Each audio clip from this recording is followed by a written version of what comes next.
Start small with a small weekly contribution if you haven't got anything, and aim for 3 months worth of expenses. The last one here is the rainy day fund. So the rainy day fund, sorry, I can't pull that into the middle, but there we go. That's probably as good as I can get there. The rainy day fund, there's an allocation of money that goes in here to build a rainy day fund for your business. Start small with a small weekly contribution if you haven't got anything, and aim for 3 months worth of expenses.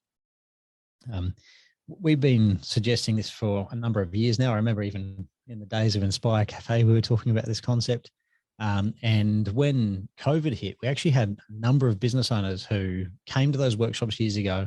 They didn't necessarily become clients, but they reached out. And I remember one really clearly because it was a bit of a tough time, and it made us just realize the work we're helping our clients with last year when all the JobKeeper and all that sort of stuff was on.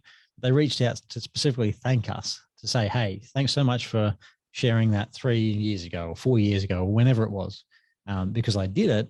And now that COVID's hit and we've had a drop in sales, we can keep everyone employed. It's okay. We're not going to close the doors, so to speak.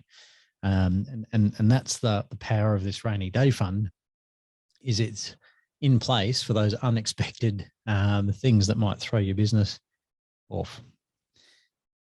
Now, a couple of other suggestions here. The build up here, there's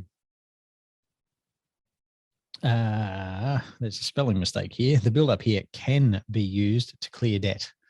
Apologies about that. So if you've got excess money in your in your rainy day fund, then you can actually use a portion of that to clear any debt.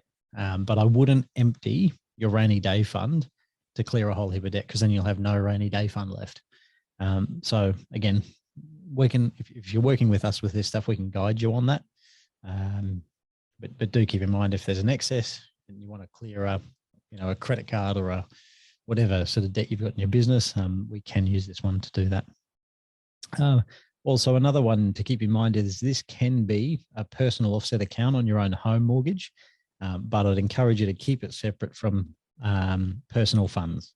So you can have, certain banks allow you to have multiple offset accounts on your home loan. And I would keep your rainy day fund for your business clearly separate from your personal offset account.